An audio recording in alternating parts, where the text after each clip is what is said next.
असं समजतं तसं कधी तर किरायाच्या घरामध्ये राहण्याचा योगच आलेला नव्हता. झाले तेव्हापासून स्वतःच्या हक्काच्या घरामध्येच राहिलेले, पण लग्न झाल्यावर मात्र तसं काही झालंच नाही. म्हणजे स्वतःचं घर आहे सासरी, पण जॉब निमित्त आम्ही बाहेर राहायचो. आता प्रत्येक ठिकाणी घर घेणं काय पॉसिबल नसतंच ना. तर मग गोव्याला राहत होतो त्यावेळेस पण किरायाने राहिलो. त्यानंतर आम्ही पुण्याला आलो तेव्हाही किरायाने राहिलेलो.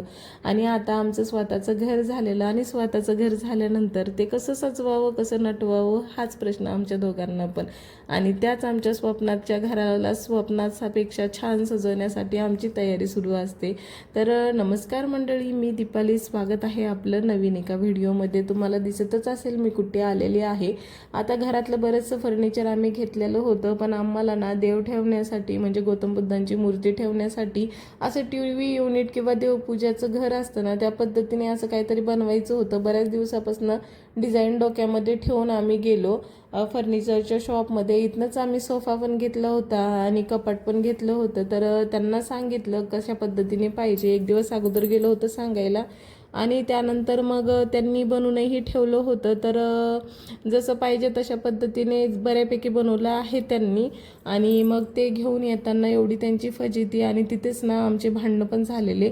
तर ते का झाले ते तुम्हाला सांगतेच. आम्ही त्यांच्यासोबत बोलणी केली होती की 10,500मध्ये आम्हाला घरपोच हे सगळ्या गोष्टी आणून देणार तुम्ही, आणि ते होही बोलले.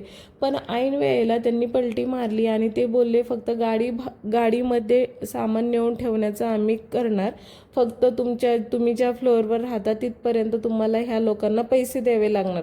आता आम्ही त्यांच्यासोबत ह्या गोष्टी क्लिअर केल्या होत्या, तरी पण त्यांनी आमच्यासोबत एवढे भांडणं केले ना, आणि आम्ही पण केले. तरी शेवटी आपली वस्तू आहे, आपण पैसे दिलेले आहे, त्यामुळे आम्हाला परत एक्स्ट्रा पैसे द्यावे लागले आणि ती गोष्ट आमची वस्तू घेऊन यावी लागली. आणि पण आजकालच्या जगामध्ये ना कुणावरती विश्वास ठेवणं हे खूप चुकीचं आहे. आपण ना सगळं लिहून किंवा रेकॉर्ड करूनच घ्यायला हवं होतं. मी तर व्हिडिओ सुरू केलेला होता, पण ह्या गोष्टी त्याच्यामध्ये काही रेकॉर्ड केलेल्या नव्हत्या. म्हणलं काय शुल्क गोष्टी आहेत ह्यावरती कुठे काय इश्यू होणार, पण जे व्हायचं नव्हतं तेच झालं शेवटी. मागच्या वेळेस ज्यावेळेस सोफा बेड आमच्यावरती घेऊन आले होते ना, ते तर आहोनी स्वखुशीने त्यांना पैसे दिले होते की नाही बाबा एवढं जड वस्तू आहे ह्यांना घेऊन यावं लागलं, त्यासाठी त्यांनी दिलेले. पण तरीही त्यांनी ह्यावेळेस असं केलं ना, त्यामुळे थोडंसं मूड ऑफ झालेला माझ्या चेहऱ्यावरनं. तुम्हाला दिसतच असेल माझं पूर्ण मूड खराब झालेला होता. आता ते लोक आपल्या घरी आलेले आहे, म्हणलं एवढी मेहनत त्यांनी केलेली आहे तर चहा पाणी त्यांना करायलाच हवा, यासाठी करायला घेतलेले. आणि गडबडमध्ये काहीतरी घाई गडबडीमध्ये काम करायला गेलं ना, काही ना काही कुठ्याना वाढूनच जातो. माझ्या बाबतीत तर ते नेहमीच होतं. इथे चहा करायला घेतलेला मी, आणि चहामध्ये साखर टाकत असताना ना माझ्याकडनं साखरच सांडून गेलेली. मग ती भरून घेतली आणि स्वच्छ करून घेतल्या. तोपर्यंत हे शोकेस म्हणा किंवा टीव्ही युनिट म्हणा वरती घेऊन आले, आणि त्यांना एवढा त्रास झाला नाही हे सगळं आणण्यामध्ये, कारण लिफ्टमधनं ह्या गोष्टी येतच नव्हत्या. मग त्यांनी त्यांचे पार्ट्स वेगळे केले आणि त्या पद्धतीने ते वरती घेऊन आले. आणि आता तेच त्यांचं लावण्याचं काम चालू होतं. त्यांनी सगळं लावलं आणि ठेवत असताना पण परत प्रॉब्लेम, कारण त्याची हाईट एवढी ना, आमचा फॅनच तुटायला आलेला वरती उभा केल्यावरती. आणि मग कसं बसं ते ठेवलं. आणि त्यानंतर मग माझा चहा झालेला होता. म्हटलं चला ह्यांना चहा देऊ, तेवढंच ते निवांत बसून चहा घेत. त्यांनी चहा ते घेतला आणि ते निघाले त्यांच्या कामाला जाण्यासाठी. त्यानंतर मग आता त्यांनी सगळं खोलून फिटिंग केलेली होती, त्यामुळे त्याच्यावरती सगळी धूळ झालेली होती. चला म्हणलं आता ते पण स्वच्छ करून घेऊया, कारण कियान आहे तो इकडे तिकडे हात लावणार आणि सगळे स्वतः खाऊन घेणार, त्यासाठी हे लगेचच करणं महत्त्वाचं होतं. मग क्लिनिंग करून घेतली. आणि आता एवढा वेळ झाला होता ना, रात्रीचे 8:30 वाजले होते, कारण ऑफिसमधनं आले आणि लगेचच मला घेऊन गेले होते ते आणण्यासाठी, कारण आम्ही बुकिंग करून आलेलो होतो आणि त्यांना सांगितलेलं होतं कस्टमाइज करायला.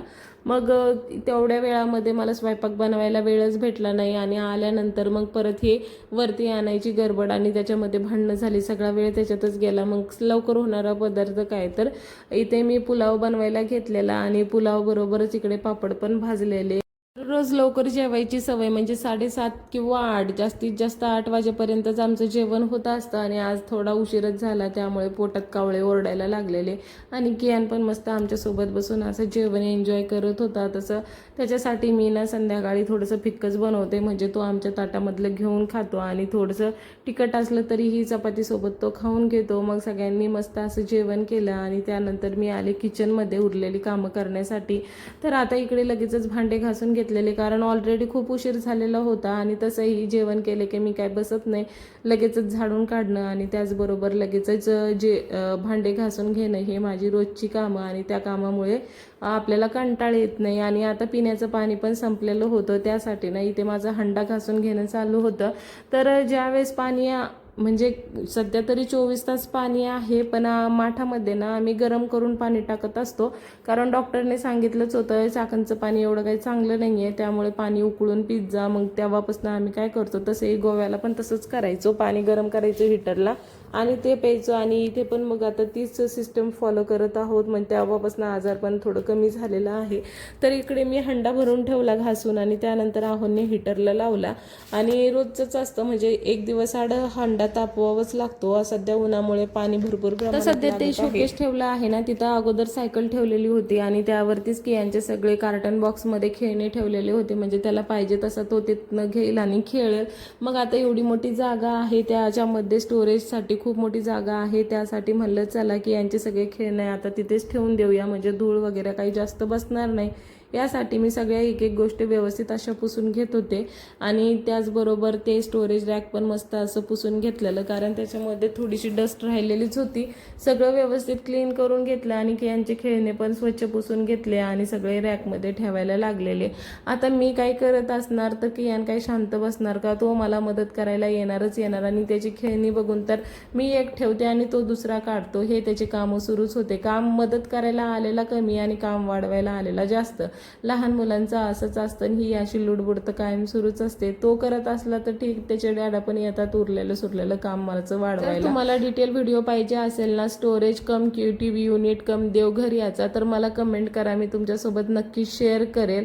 आणि अशा पद्धतीने मी सगळं व्यवस्थित असं आवरून गेलं आणि त्यानंतर झालेला थोडाफार कचरा तो पण लगेच स्वच्छ असा झाडून काढलेला, कारण पायाला थोडीशी जरी धूळ असले ना कचकच लागते. तर मंडळी, आजच्यासाठी एवढंच. भेटूया पुढच्या व्हिडिओमध्ये, तोपर्यंत काळजी घ्या आणि आपले व्हिडिओ बघत राहा. भेटूया पुन्हा. बाय.